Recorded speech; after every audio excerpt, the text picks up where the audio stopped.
For those that are new to the program, the DLE Culture Chat is a business-oriented roundtable to discuss and understand problems facing us in the modern workplace. As always, we have people from differing backgrounds to provide unique perspectives. Culture Chat aims to address and identify experts in their respective industries and have them share their skills with others. To cover a few ground rules at first, please keep yourself muted if you're not talking, and please take advantage of the chat. Throughout the conversation, we'll be seeding questions and topics from the chat, and we encourage you to converse within it. Today, we're joined by three guests, Aaliyah Marrow, Celia Clancy, and Evie Rodriguez Campos to discuss mentoring, an essential part of being both a new and experienced professional. Aaliyah Marrow is a professional tennis player, storyteller, screenwriter, speaker, and a dedicated community contributor. She graduated from Syracuse with a degree in communications and rhetorical studies. Aleah travels around the world playing professional tennis, and while traveling, she began her writing profession. Aleah experienced a setback in both of her professions due to injuries incurred from a car accident, but she has returned to both with her self-motivated, intense dedication. In addition to her professional activities, Aleah consistently spends on average about 12 hours a week mentoring and teaching K-12 children. Her goals with her mentoring are to instill discipline, dedication, mindfulness, confidence through achievement, accountability, and help facilitate the connection between children and their gifts. Celia Clancy is an inspiring leader with extensive experience in retail and consumer businesses. Her background includes team building, strategic planning, merchandising, product development and sourcing, direct consumer marketing, omni-channel retailing, and manufacturing. She has led businesses through solid growth and successful turnarounds, as well as asset sales and liquidations. She has a wide range of experience in public, private, family-owned, private equity, and ESOP companies. She has served on the boards of numerous companies and is currently managing partner of Celia Clancy Advisors, where she serves as a director and advisor with an emphasis on applied customer insights, strategic planning, and business process improvement. Celia's educational background includes a BA from Wellesley College, graduate coursework at the Carroll School of Management, Boston College, and Columbia University Executive Education. Evie is a financial and administrative coordinator for the Office of Campus Life at Williams College, where she has now been for 6 years. There, she also serves on the Staff Advisory Committee and Ad Hoc Real Estate Committee, as well as more recently, taking on the part-time role of a residential life advisor, serving as a mediator for non-emergency issues that may arise among on-campus students amid the strict guidelines and protocols put into place during the COVID-19 pandemic. Previously, she has held roles as a family support advocate for Berkshire Children and Families and as a human resource generalist in the Human Resources Department at MCLA. Each of these three women have served in mentor and mentee roles, and they'll be discussing their individual journeys with Crystal, a current General Dynamics employee and a mentor herself, leading a new directive at General Dynamics focusing on onboarding and mentoring new employees. Crystal, please take us away. Great, thank you, Cooper. I would actually love to start with Aleah and get a little bit of information about the role of a mentor, since Aleah is an avid mentor who mentors, I think, 6 days a week. Is that right? Yes, yes. Aleah, can you tell us a little bit about how you got into mentoring and why you got into mentoring? Right. So both of my parents have always been involved in volunteer initiatives and give back initiatives. So I think it became a subconscious thing at first. I was always involved in charitable events and so forth. But after college, I started mentoring on a consistent basis. And then this was like the summer after I graduated. So I've been mentoring for about 6 years. And just seeing my mom volunteer tutor for over 25 years, I believe that's how I got involved with mentoring. Sorry, the chat is popping up. And who do you mentor? How do you find mentees? So I mentor kids probably from K through 12, maybe like 7 through 17. And a lot of the kids are from my community, Masjid. I'm Muslim, so I meet a lot of kids through that. I grew up in the same community, so it's pretty awesome to go back and give back to the community that you grew up in and making sure you're opening the door for those to walk through and try to achieve their dreams as well. That's awesome. Yeah. In your eyes, what is the role and what are the responsibilities of a mentor? Right. So it requires a lot of leadership skills, to be honest, a lot of patience, a lot of empathy, mindfulness, discipline, and definitely you need to be resourceful. And that means you may have to go the extra mile to find things and activities for this person to help them reach the next level, i.e., like I went and signed up a kid for basketball, and I took him to a few basketball practices, took him to the basketball court, taught him his jump shot, so forth. So you do need to be resourceful. You need to go the extra mile for them as well. Yeah, those feel like things that wouldn't necessarily be in your normal wheelhouse.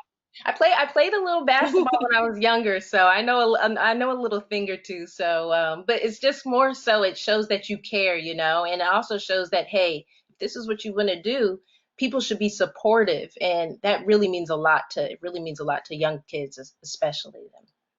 Yeah. As far as schedule, do you meet with each person each week, every other week? How do you control your schedule? How do you make the time for all of it? Right. So I'm obviously dedicated to everything that I do. I meet with everybody, about the same people every week, about 4 days a week, 4 or 5 days a week. I know that with tennis, I have to schedule my practices early from 6 a.m. to like 3 p.m. because I know they're in class from 7 to 2. So I schedule anything around 3:30 and above for mentoring and spend a lot of time doing that.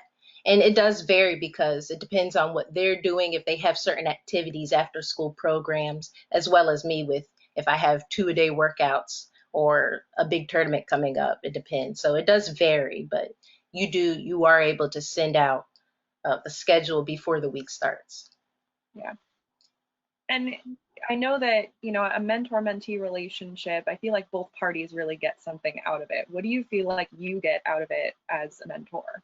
I really enjoy seeing the children grow. I really enjoy seeing them use and utilize the skills that we're teaching them, and seeing them believe in themselves more than anything. I really enjoy seeing the improvement. So more than anything, I enjoy that, as well as it gives something to you, I don't know, a certain responsibility as well. So.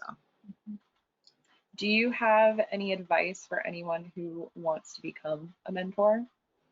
I would say that, just use your mindfulness more than anything, because you're not in their walk of life. You need to be able to see them and hear them and see exactly where they want to go and how you can help. What skills can you bring to them to make them a better person or a better professional?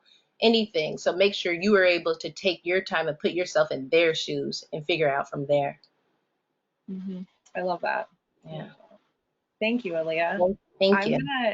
I'm gonna take a moment to turn to Evie so we can kind of get the perspective of a mentee.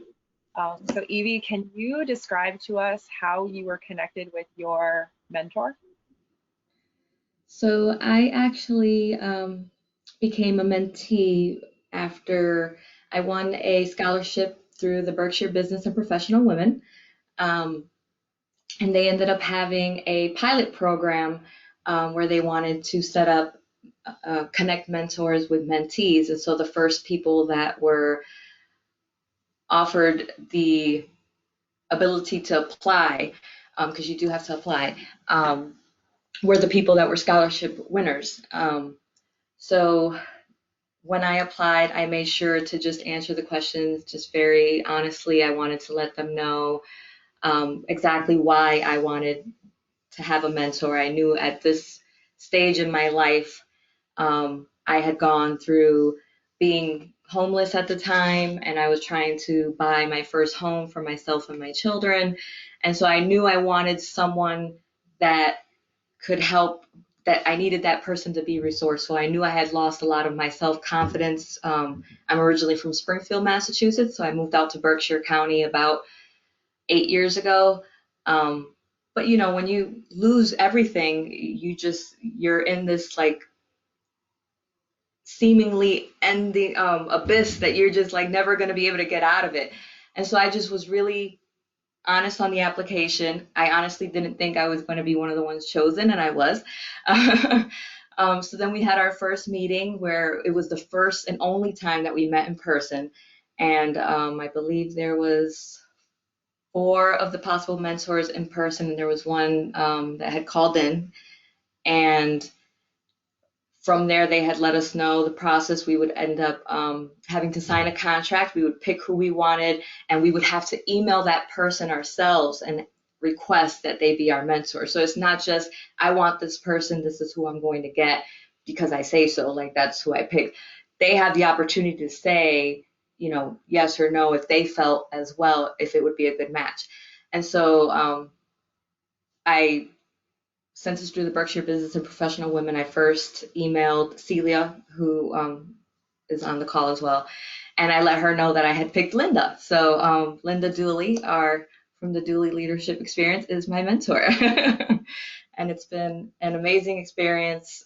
We met one time, like I said, in person in February, and since then it's all been virtual calls. And I mean, so much goals. I've met so many goals, like right now, public speaking.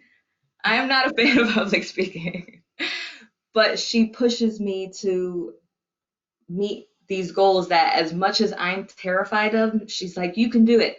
And so here I am. I'm speaking on a panel for the first time. That's awesome. I love that. It's showing how much of an impact a mentorship relationship can have. What ultimately made you choose Linda? What was it about her that made you select her? Well, honestly, I told her this and she laughs, but she was a little bit intimidating, and I knew I needed that. I knew that I'm very introvert, and so sometimes going out and just like trying to connect is extremely difficult for me. And she's someone that can just walk into a coffee shop and strike up a conversation with just anyone. And so I knew I wanted that type of personality that could teach me how to just be more confident, to really own my skills. And the intimidation was more like I had it between three people, and I'm like, well, I want someone that's going to push me. I want someone that's going to hold me accountable, because I think accountability is huge. If you don't have that extra layer, I feel like you'll just let things slip through the cracks. And I knew that just by hearing her story, because they each took turns and spoke about why they wanted to be a mentor. And when I listened to her speak about how, you know, she had the conversation, a tough conversation with her husband, letting him know like that she had to take this job in New York. And it was like, I wanted to do that. I want to be able to be honest and speak my mind and make those connections and not be afraid to hold back. And I knew that I just felt that connection with her. And I'm like, as much as she scares me, I know she's going to be the one that pushes me. And ultimately she has. I mean, just in these short months, I mean, I went from, again, I'm speaking on a panel. I went from being homeless to owning my own home. I just moved in on August 6th. So this is my house. So it's things like that you, at first, when you are going to look for a mentor, you think it's just not possible. And then when you start to look back and you're like, oh my God, you know, 6 months ago, I didn't think this was possible. And look where I am now.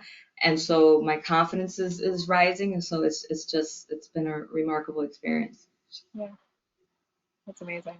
Can you tell us a little bit about the structure of your mentorship? I know you said you're meeting virtually. How often do you meet? How do you come up with the topics that you talk about? So at first, we decided that we would meet once a week for an hour.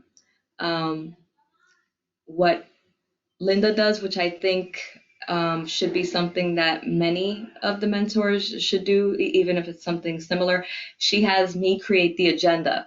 Because really, what you're doing is it's a meeting about you. Like the way I look at it is, a mentor, they already have something that you want. So they don't know anything unless you tell them.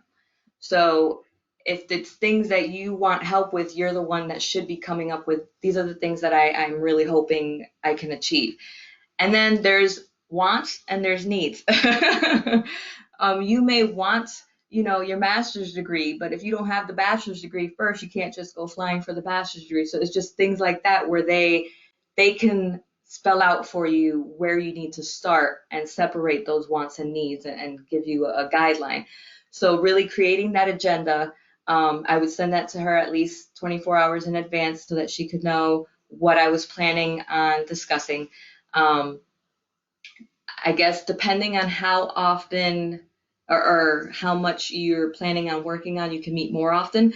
But we set on once a week for an hour, and then now we've actually moved down to every other week for about 45 minutes. And that's just because now I've taken on so many other things. I'm looking on volunteering. That's one of the things that I had asked her, I want to work on joining a board, and I want to actually do some volunteer work. So we're working on that, but that doesn't require an entire hour every week for me to work on. So, knowing when you need more help, asking for that more help so that you can see each other more often. And then when you don't need it as much, you slow it down. So, definitely, I create the agenda. I'm the one that has to, I'm steering it. She's just the person that guides me and gives me the resources so that I know where to be steered. And I love how you described how it can change, right? As your needs change, the frequency that you meet, what you talk about, all of that's going to ebb and flow as well. So thank you, Evie. That was really great. You would never know that you'd never spoken on a panel before. Congratulations, accomplished. Thank you. You see, so Linda, you're magical. You see, it's all right here. So I'm actually going to switch over to Celia, because Celia was the one who was able to actually create this Berkshire Business and Professional Women Mentorship pilot. So Celia, I was wondering if you could describe to us, what drove you to create this program? Well, about a little over a year ago, so a year ago, June, we sat when I became president of Berkshire Business and Professional Women. And Linda Dulye recommended or asked me if I would like to do that, and I said yes the next day. And we spent an entire meeting. We were at the Hilton Garden Inn, and we were Linda facilitated, but we asked our members what they wanted, why they joined, what we were doing right, what we could do better. And I took the feedback very seriously, and mentorship just came out all over the place. So I was determined to do something with this organization, and I think we have as a team. And it's an all volunteer organization, so there's no executive director to pick up the pieces the next day after a board meeting. And I had all these ideas, but with the help of the board, and I know Donna Collins is on this call. Donna belongs to the BBPW and was on the board and is extremely knowledgeable about the history and everything. Together, we came to the conclusion that one new groovy thing a year is about all we could handle, with everybody being a volunteer. So we decided that, or I decided with the help of the board, that we could start and try a mentorship pilot program. And we learned from others. Beth Wallace is one of our mentors, and she was at BCC, and she's very involved in the Aleah mentoring program, which is for students. And we did a lot of reading and just got our own experiences as mentors and mentees. But we got together several times, maybe a little bit too much, but we got the whole program of this year. And we invited all recipients for the last 3 years of our scholarship program to be in the pilot. And we met together and shared our backgrounds. And I think Beth and Linda, I think we had 4 mentees or 5 mentees. We have 5 or 6 now. And I was able to get 2 executives who are also members to step up and co-chair the mentorship committee. Now it's a mentorship program, and they will be reaching out very soon to grow more mentors, more mentees. And I think across the board, it's done really, really well. I have a mentee, and I was, yesterday thinking about this meeting. We have done so much together. It's just been great. And she's very inspiring to me. And I've learned, and it's helped me, give my sister advice on her recent college graduate. It helps me with my own children who are 23 and 26. And we have accomplished a lot. Lastly, what we've done with the mentors and mentees is we've met quarterly, and maybe talked about a topic, but the first time we did this, we shared best practices. How's it going? What have you accomplished? Things like agendas came up, and it's been great. And what I bring to my mentee is my experience, my perspective, which is a lot broader than the Berkshires, and a Rolodex, frankly, or a network that has helped her in a lot of ways in the field that she wants to go into. From getting an internship for this year, we're now in the process of talking about graduate school. My mentee was valedictorian at BCC last year. She's carrying a 4.0 at the Elms. But the field she wants to go into is social work and management of social work, so it drives policy in terms of people. And graduate school is a whole different ballgame. So we're really working on that. And I've also really helped her with everything from her resume to her LinkedIn page to what is excellence in her field. Who is the best in the state of Massachusetts who's driving this? And her name happens to be Mary Lou Sutters, and I've met her and I've seen her speak. And how can she grow and grow and see beyond her experience, which has been challenging? She is a mom of two teenagers. She also bought a house this spring, which is her first house, which is amazing, while working full time and going to school full time. So she does a lot. But how do you grow like that? And it's been, when I look back, it's been really, really rewarding. I will say sometimes, mentees don't always take advice, and that's up to them when they can digest things. Take the best and leave the rest, whatever the song goes. And that's what, I've learned. I've learned patience, etc. Anyway, the program is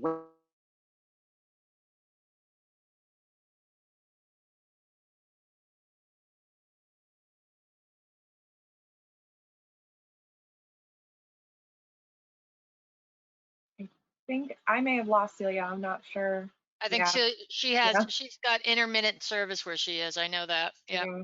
But I think that was a really good description of both a mentor and what she goes through as a mentor, but also creating a program and learning through that, starting with a small subset to learn from and then growing from there is a really great way to create a program like this. And it sounds like it's been very successful. So thank you, Celia.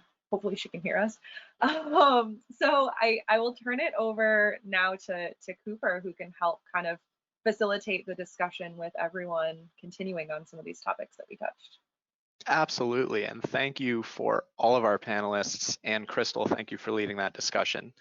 So now that we've heard from both mentors and mentees, I'd like to start with my own story of dealing with mentors, and then I'd like to open up the discussion to everyone else so we can talk about whatever we want to talk about in this realm.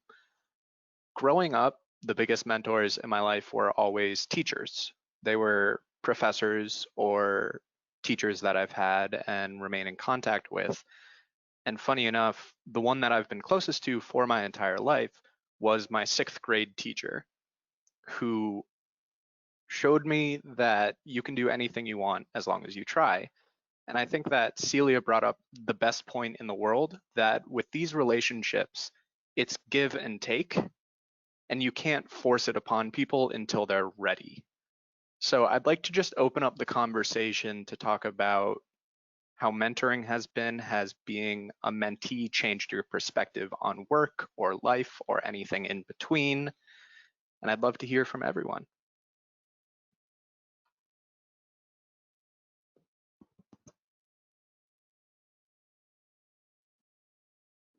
I am not afraid to call on people. So just so you know, you got another 15 seconds to do it yourself, or I'm calling on people. Chris, you said you have to leave us early, so you're going first. Oh, well, there you go. I can't say I've had necessarily a formal mentor-mentee relationship where we both called it that, that I can think of. But I know when I was younger, anyone who had been at any job at least a few years longer than me I was trying to absorb as much as possible, not only physical work, but how they approached dealing with clients. And I guess the older I get, the more I find it's beneficial to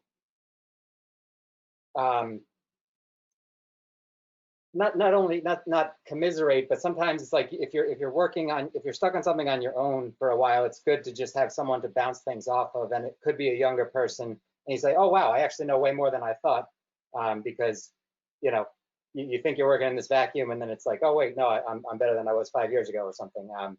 Or similarly, if it's someone that's more of a direct peer, or even someone older, it's good to see that like everyone's on a similar journey. Yeah, so I can't say I've had anything overly formal, but yeah, it's good to just be kind of aware and just check in however regularly with various people. So you just brought up a point that I've dealt with a lot that I think is really important, that it's really hard to take note of your own progress. Yeah. And that having outside parties be able to have that perspective of saying, 5 years ago you were this person, and 5 years in the future, which is now, this is who you are, which I think is wonderful. And also, Chris, can I ask you to just tell us who you are, what you do for work? Oh, yes, sure. Chris Johnson. My company's called CE Solutions, and we're a video production company. It's I started it almost 10 years ago, and yeah, we work with a variety of clients. But yeah, we do a lot of shooting and editing of corporate videos and promotional stuff for companies. It's a small company, but I work with a bunch of other freelancers and people actually similar to me who kind of have their own operations, but then we, from time to time, work with each other. So that's where a lot of my indirect mentoring or peer-to-peer conversations happen, is when it's like, we're both, I could be doing something similar to another person, and it's like good to kind of check in every, 6 months, even every year. It's like, you see the progress people are making. Yeah. And Aleah, I wanted to ask you, specifically in the realm of sports, I think it's hard to quantify performance and quantify getting better, especially working with children. So I was wondering if you've had any issues with that, and saying, this kid is so frustrated, he's 9 years old, but he is miles ahead of where he was when he was 7, and he just doesn't have that perspective yet. Right. I think it's a matter of teaching people gratitude, and especially in that age, and just in general. But if you're grateful for the small things, and more so enjoying the moment, I think that you'll be able to see your progress. If you're not grateful, you won't really see your progress. And if you're not in the present, you won't see your progress. In fact, you will probably not improve ever, because you're always thinking too far ahead. And in order to improve, you have to deal with yourself in that moment.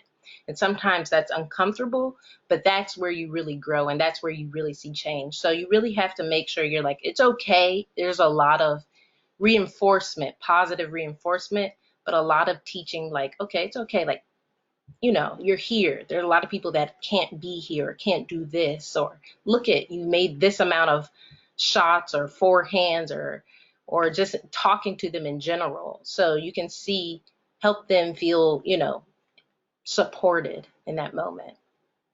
Absolutely. And let me tell you from personal experience, tennis is a frustrating sport. Yes. I could never play my first serve ever.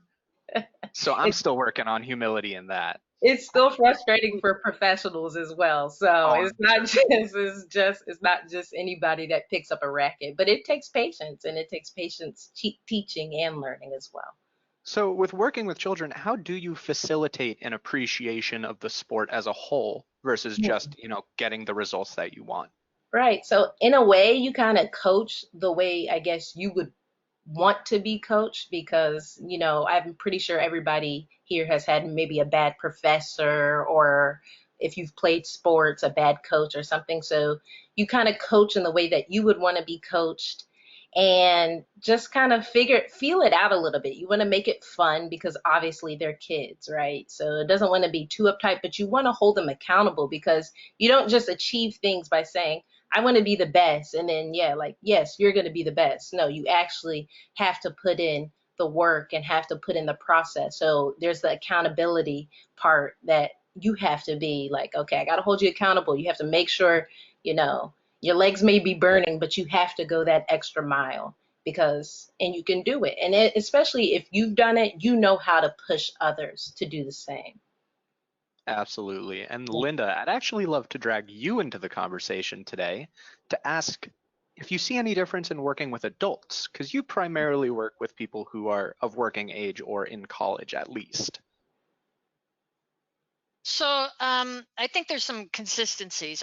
One is, the whole goal setting. I don't care if it's a youth, a teen, or a young professional, or someone even my age. God. Anyway, I think you have to start with some clear goals, and or else it is very hard to stay the course. Creating, like Evie was saying, the disciplined agendas. Those agendas need to be adding some sort of substance to us being able to see we can make some progress to the goal. I think the other thing is having really honest feedback. What's going well and what's not are the two favorite questions I have with just about everything. And then what can we do to make things better? And whether it's our process of working together or whether it's, how we're communicating, I don't think that is age dependent. I think that is applicable. Again, I used to be a YMCA counselor in my teens, so I had a mentoring relationship with youth, and nobody even told me that was what it was. I just was a counselor, but no, actually, it was helping to steer and help kids achieve goals. So I think those are really essentials. The communication really has to be honest and genuine and authentic, and opening up those lines. For me, with Evie, she and I just talked about this. We at least had the opportunity to meet in person. And that was, even though it was brief, it really did help us accelerate into our relationship. I think this new dynamic of remote in mentoring it's not insurmountable, but it is difficult in being to accelerate the first formative relationship building of trust and figuring each other out. I don't know if anybody else has comment on it. I really would like to hear how people are navigating now through remote mentoring. Julia, would you like to say something? I saw you raise your hand. Oh, no? Are you just agreeing? Nope. Okay. Aleah, if you'd like to respond, go ahead. I was just going to say that it is definitely difficult for sure. There are difficulties that arise because it does make a difference being in person, being able to hold a piece of paper and a piece of pencil and help them, that in-person contact, just showing them exactly what they need. And then you have technology. There's also the technology problems that you may face. Somebody's Wi-Fi might not be working. So there are a lot of adversities that you have to face when you're mentoring online. And I know that I do it a couple of times a week. You start to build these relationships with these people, and before you even get to the work, I know a lot of the kids, for myself, they actually just want to have a normal conversation. I think it was after we had tutored for like an hour and a half when the kids was like, can we just talk a little bit? And I was like, yeah, sure. So it really matters, that communication and just that personal relationship really matters. And that kind of takes it away being over the internet, I think. Yeah. I'd agree with that, absolutely. Dan, I'd like to comment on that too. Yeah, Cooper. Thank you. I think that it is more difficult online. So first is the technology. Then there's everything going on around COVID-19. Who gets to work from home? Who's an essential worker? My mentee is an essential worker. And it really bothered her that this was going on, and it bothered her how her organization was being handled. And so I think what I did was just a lot of listening, trying to meet people where they're at on that day. She had a lot going on. The school system wasn't working well. There were issues with her brand new house, issues with the job, issues with, how come I can't work from home and my employer is not taking care of my health needs in this crisis, and that kind of thing. And I did more listening. I think there's a need for more patience with everybody, from starting with my husband right on down, and even with myself. So I think things just seem to take longer, and it is definitely more challenging, where a look, frankly, in the old days, a hug, a big smile, you know, like they kind of smooth some rough edges out. So I think we have to take time with ourselves and our relationships, including mentees, mentors, during this tough time. It's just a little bit harder to get stuff done. And I will also say, in the rest of the Berkshire Business and Professional Women's Group, going completely virtual was our first step.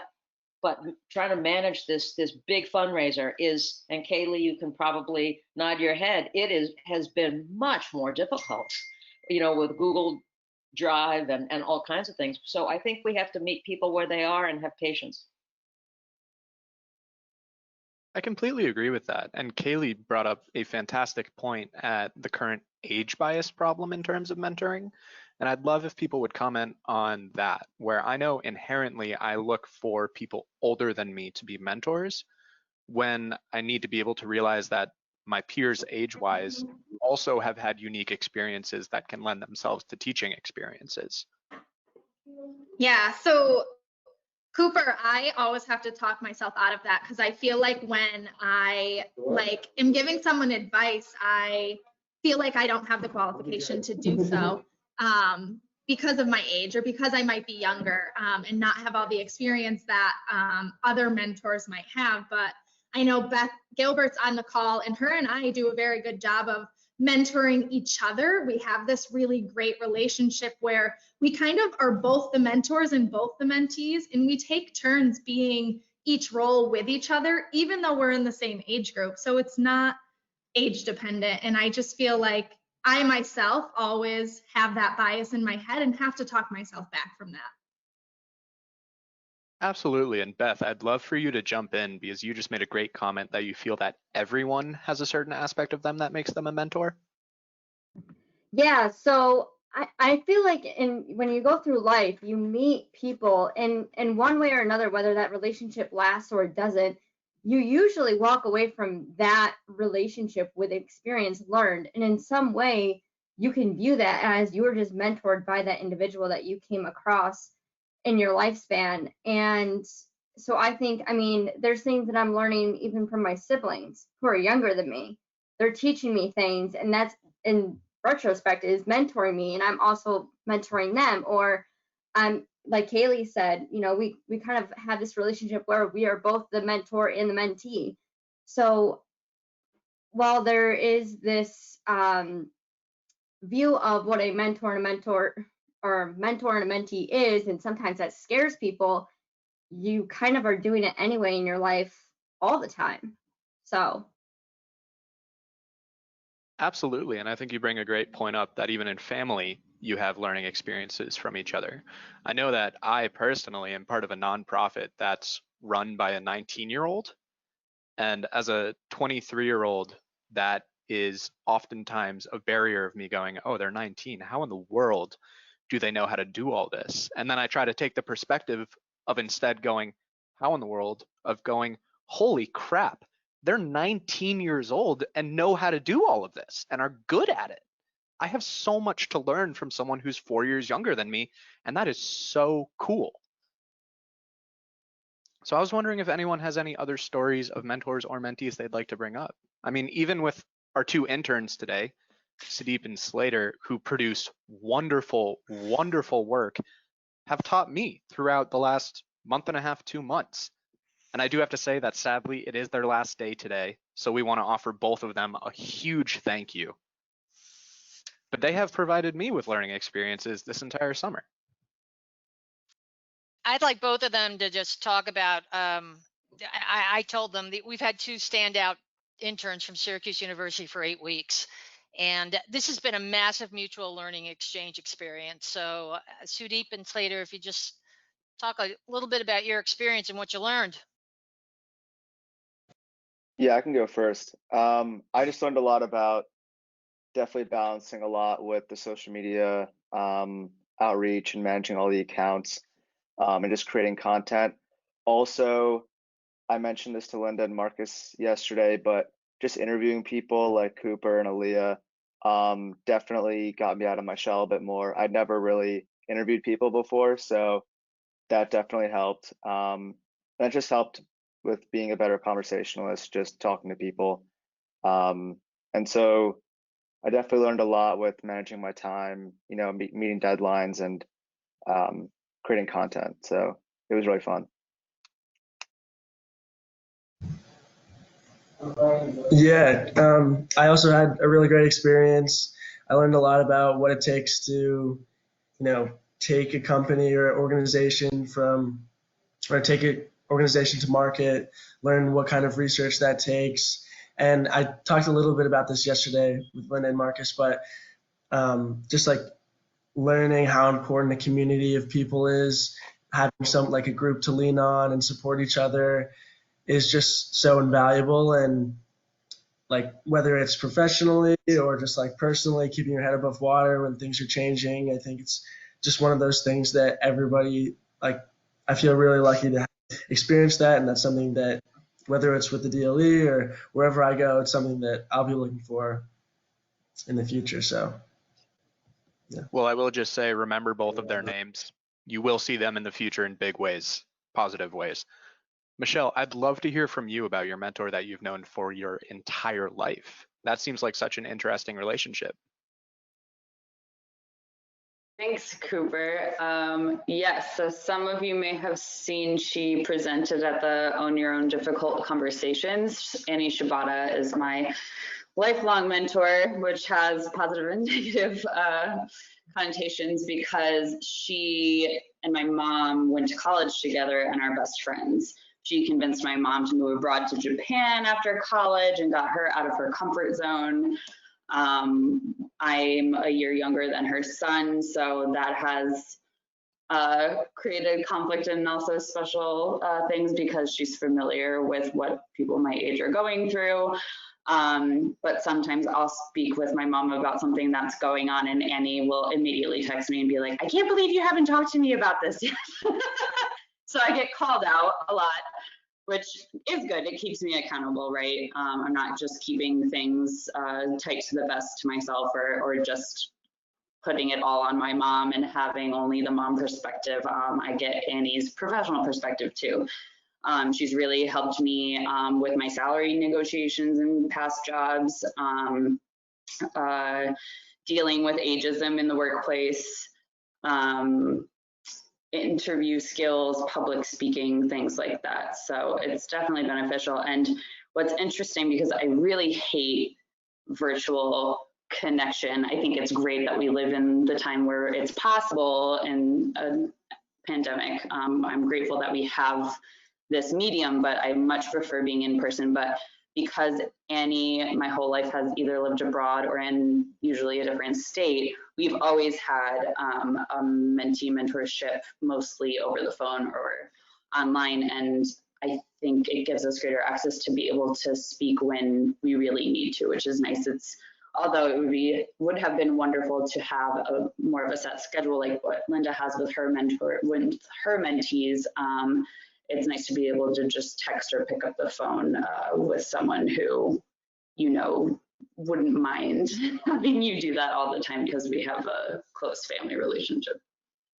Absolutely. And I thought you brought a really cool point in that we've been discussing for about 45 minutes about professional mentors.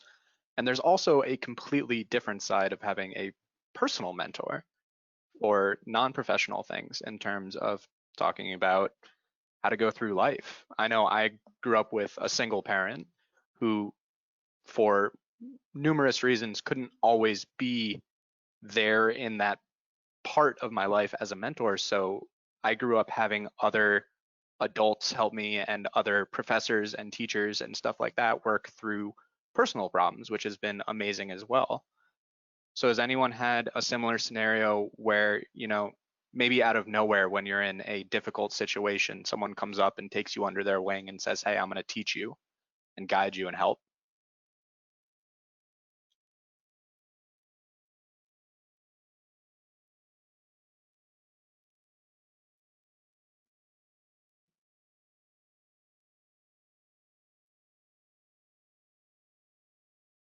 I find it hard to believe that no one has either mentored or menteed someone in a personal relationship. I think one thing I could talk about is I So I'm a chapter advisor for my sorority back at my college. So working with collegians, a lot of personal things come up, of course. It's a interesting time in life. And even though I'm kind of advising them, coaching them on particular things, we also have a lot of conversations that are on the personal realm. So it wasn't really structured to be that way, but I found myself kind of taking on that role because it's part of building the relationship with them. It's part of creating that trust with them so that when I give them advice that's on the things that I'm supposed to be advising them on, they understand and they trust me. They want to listen to me because we've built that relationship. And I would say that same for myself. I had a friend in college, and he was just only a year younger than me. His mother had just passed away, I think like maybe a year or so before, and we just became friends, and I just kind of helped him through it, but like maybe taught him some things maybe that he didn't know. And I think by the time that I graduated, he called me his guardian angel and so forth. And I had done that with quite a few other friends as well. Just when you see someone who needs help or they're going through a difficult time or situation, you want to make sure you put out a helping hand. I think a few times I've had the privilege to do that, and people were very, very thankful to help them through such a tough time. So I think we all kind of do it possibly, and maybe they don't realize it, so. Absolutely. And I think that really goes back to the statement that everyone has the ability to be a mentor. Right. And that even in something that feels natural and easy to you might change somebody else's day or week or month. Exactly. And that so much of that can just be a conversation that you disregard as just a conversation. We've had a lot of talk in the chat about the difficulty of having supervisors as mentors. I know one of my mentors at work is my direct manager, and I agree with a lot of the difficulties in saying I don't necessarily feel comfortable walking up to my manager and saying, these are my personal struggles at work, or these are my professional struggles at work, because they're the person who determines my performance reviews. So has anyone dealt with professional relationships where you need to limit the realm of what you do talk about based on perceived barriers or boundaries?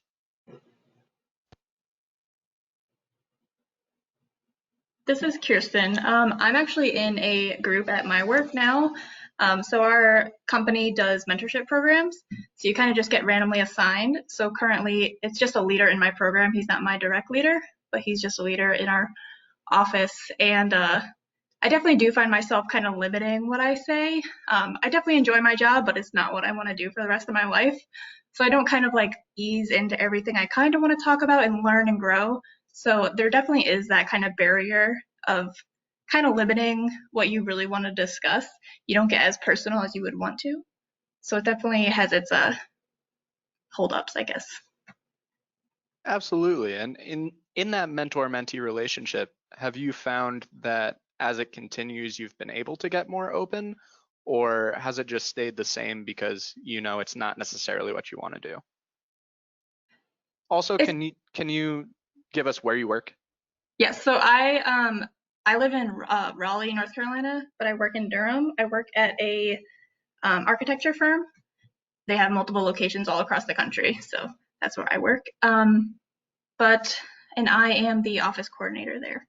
So I don't do any of the architecture and engineering. So that's always where their focus is and mine isn't. So it's just a little harder to kind of discuss with them. But definitely, things have definitely gotten better, especially because my group is a little bit of a younger crowd. So our mentor is older, but everyone's in their like 20s, early 30s. So we kind of all are on the same type of page of just personal development and trying to figure out where we want to go. So we all kind of feed off each other well, and then our mentor kind of takes that and runs with it.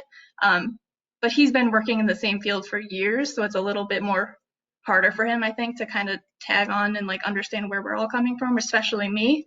But it's definitely gotten better, and we've definitely talking more about personal development, because that's usually where I want to go with things, not more so career development.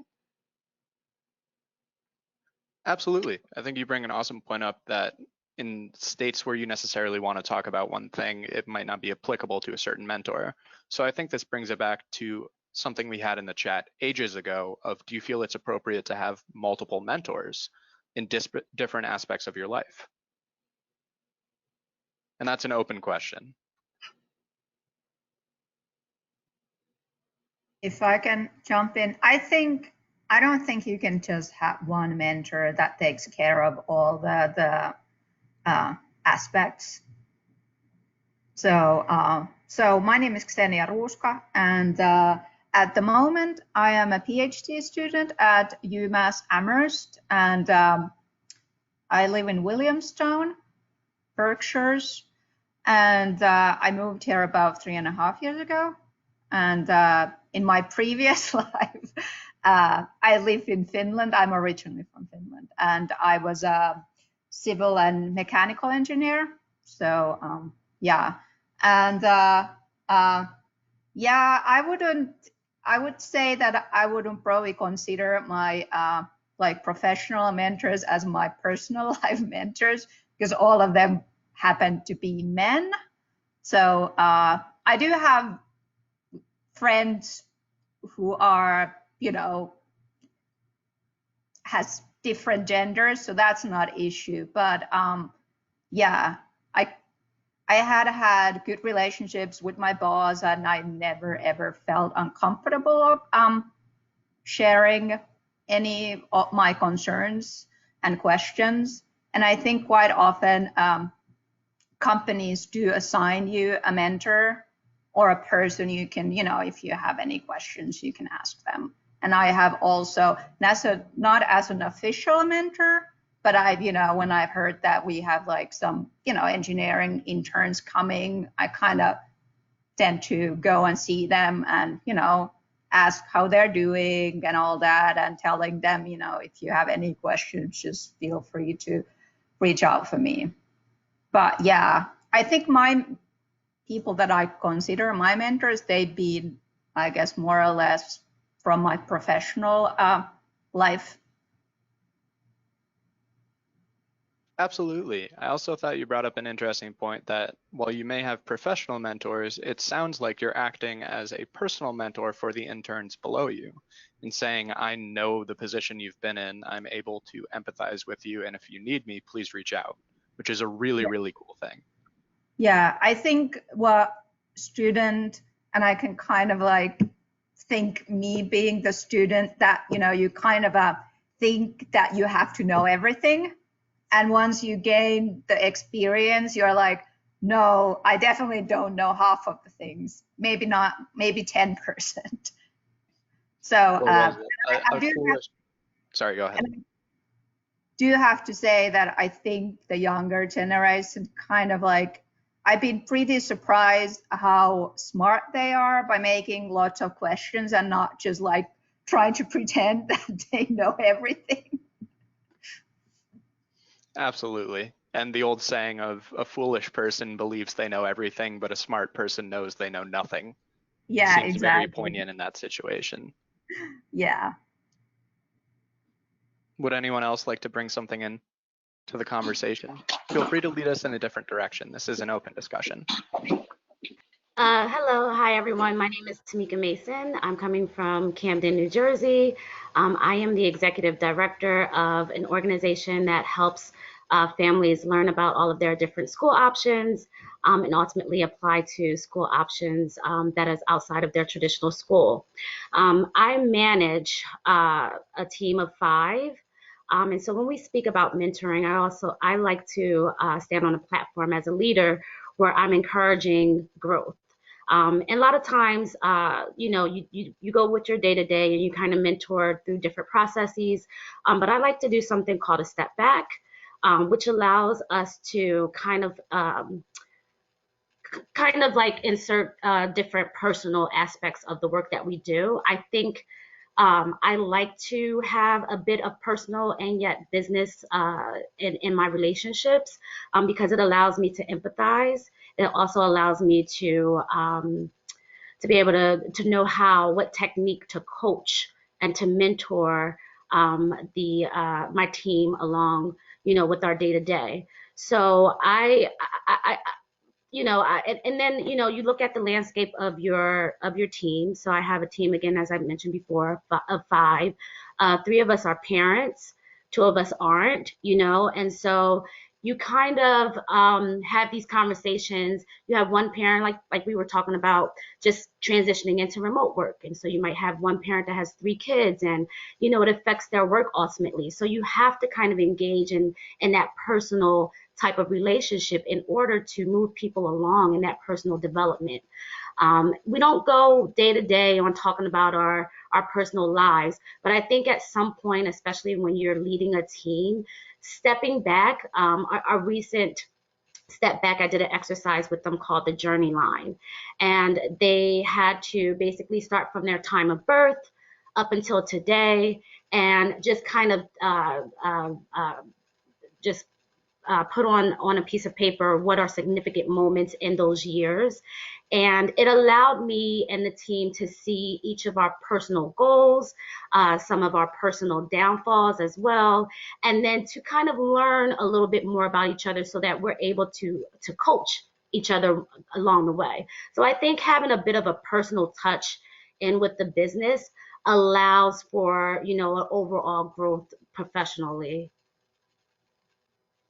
I mean, that sounds like unbelievably fulfilling work, so thank you for what you do.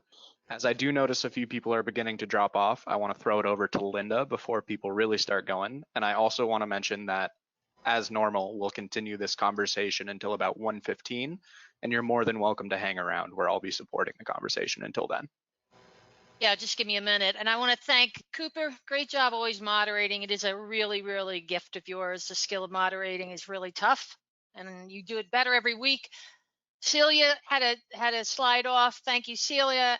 Evie, you did great. Your debut, memorable. Aleah, fantastic. New member of our community. We love having you here. This is such a great topic that I'd love to have through your feedback on the poll that you'll be getting. What other aspects of mentoring and mentorship, and maybe helping companies organize mentoring programs or organizations could be something that we do.